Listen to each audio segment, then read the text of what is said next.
नमस्कार। शाहजहांपुर में एक न्याय की मिसाल कायम हुई है जो समाज के लिए एक नजीर साबित हो सकती है। 30 साल पहले एक 12 साल की मासूम बच्ची के साथ हुई दरिंदगी का ये मामला आज अपने अंजाम तक पहुंचा है। इस दर्दनाक घटना ने न सिर्फ पीड़िता बल्कि पूरे समाज को झकझोर कर रख दिया है। 3 दशक के लंबे इंतजार और संघर्ष के बाद पीड़िता को आखिरकार न्याय मिला है। इस न्याय की लड़ाई में सबसे महत्वपूर्ण भूमिका निभाई है पीड़िता के बेटे ने, जिसने अपनी मां के लिए इंसाफ की लड़ाई लड़ी और दोषियों को उनके कृत्यों की सजा दिलवाई है। आइए जानते हैं इस पूरे मामले की कहानी क्या है। एक पीड़िता 27 वर्ष की घुट घुट कर जीती रही, या कहें हर रोज मरती और जीती रही, लेकिन संयोग ऐसा बना 27 साल के बाद उसको न्याय मिला जो अपने आप में एक नजीर बन गया है। दोषियों को सजा हो गई है। एक 12 साल की बच्ची जो अपने बहनोई और बहन के साथ शाहजहांपुर के सदर बाजार में रहती थी। बच्ची के माता पिता की आर्थिक स्थिति काफी कमजोर थी, इसलिए वो अपनी बहन और बहनोई के साथ रहकर पढ़ाई कर रही थी। उसका सपना था कि वो अच्छी शिक्षा प्राप्त करे और अपने परिवार का सहारा बने, लेकिन उस मासूम बच्ची की जिंदगी में अंधकार उस समय छा गया जब पड़ोस में रहने वाले नकी अहसन और उसके भाई गुड्डू ने उसके साथ शारीरिक शोषण करना शुरू कर दिया। नकी हसन, जो मोहल्ले में ही ब्लेडी ड्राइवर के नाम से जाना जाता था, उसने एक दिन बच्ची को अकेला पाकर उसके साथ दुष्कर्म किया और उसके अगले ही दिन गुड्डू ने भी वही जघन्य कृत्य दोहराया जो उसके भाई ने दोहराया था, जो उसके भाई ने किया था। यह दरिंदगी यही नहीं रुकी। दोनों भाई लगातार वर्षों तक पीड़िता को धमकाकर उसके साथ दुष्कर्म करते रहे। पीड़िता के गर्भवती होने पर उसके बहन बहनोई ने नकी हसन की घर पर शिकायत की, लेकिन दोनों भाइयों ने परिवार को इतना धमका दिया कि वे पुलिस में शिकायत दर्ज कराने की हिम्मत नहीं जुटा सके।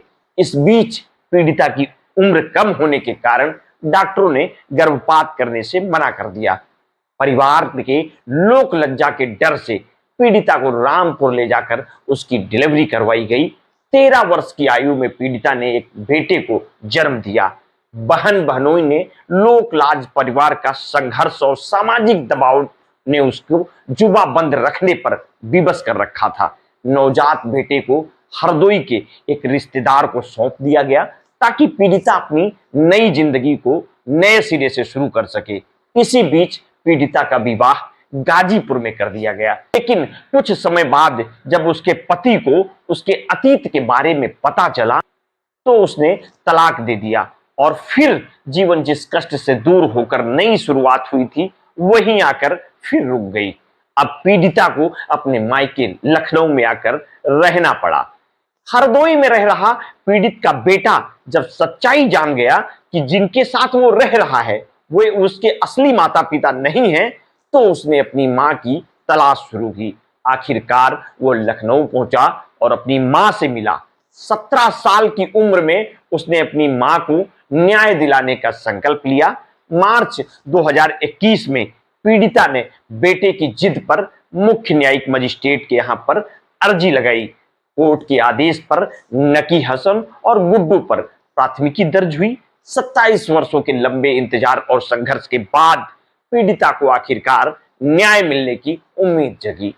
2022 में डीएनए जांच में यह पुष्टि हो गई कि नकी हसन ही मुख्य आरोपी है। इसके बाद नकी हसन और गुड्डू को गिरफ्तार कर जेल भेज दिया गया। नकी हसन अब भी जेल में है, जबकि गुड्डू उर्फ मोहम्मद रजी जमानत पर बाहर है।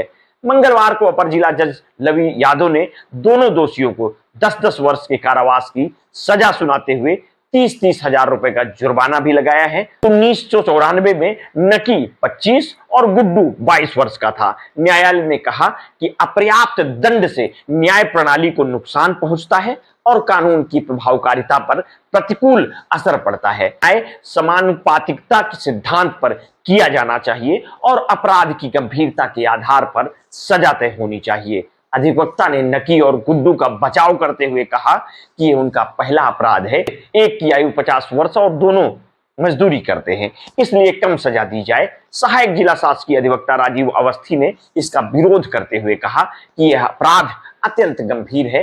पीड़िता के साथ जो कृत्य दोनों ने किया उसके लिए उन्हें कड़ी सजा मिलनी चाहिए। अपर जिला जज लवी यादव ने शासकीय अधिवक्ता के तर्कों से सहमति जताई और अपने आदेश में उन्होंने कहा कि पीड़िता से किशोरावस्था में दुष्कर्म किया गया है, जिससे उसने गर्भ धारण कर एक पुत्र को जन्म दिया। मध्य प्रदेश के एक निर्णय का उल्लेख करते हुए जज ने कहा कि अपर्याप्त दंड देकर अभियुक्त के प्रति अवांछनीय सहानुभूति दर्शित करने से न्याय प्रणाली को नुकसान पहुंचता है। इससे कानून की प्रभावकारिता में लोगों के विश्वास पर प्रतिकूल असर पड़ता है। कोर्ट के निर्णय के बाद पीड़िता ने संतुष्टि जताई है और कहा है, मैं संतुष्ट हूं, दोनों दोषी जेल जाएंगे। न्याय की जो उम्मीद थी वो पूरी हुई है। 30 वर्ष पुराना घटनाक्रम आज भी पीड़िता को कचोटता है, लेकिन अब उसे इस बात की राहत है कि उसके साथ अन्याय करने वालों को उनकी सजा मिल गई है। इस मामले में इंसाफ की राह लंबी जरूर थी, लेकिन सत्य की जीत आखिरकार हुई है। 30 साल पुराने इस मामले में न्याय पाने की एक कहानी समाज को एक मजबूत संदेश देती है कि अपराध कितना भी पुराना क्यों ना हो, न्याय की उम्मीद कभी नहीं छोड़नी चाहिए।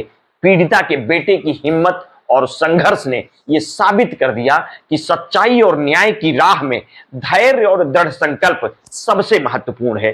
ये पीड़िता की कहानी एक नजीर के रूप में समाज को यह सिखाती है कि न्याय का रास्ता भले ही कठिन और लंबा हो, लेकिन न्याय की जीत अवश्य होती है। पीड़िता और उसके बेटे का संघर्ष सभी को प्रेरित करता है कि वे कभी हार न माने और अन्याय के खिलाफ आवाज उठाएं। आपने अगर अभी तक हमारे इस चैनल को सब्सक्राइब नहीं किया है तो कर लीजिए। अगर आपको हमारी स्टोरियां अच्छी लगें तो आप अपने हित मित्र शुभचिंतकों में शेयर कर दिया करें। अपना ध्यान रखें, स्वास्थ्य के प्रति सचेत रहें, सजग रहें। मिलते हैं एक नई स्टोरी के साथ। बहुत बहुत धन्यवाद। साधुवाद।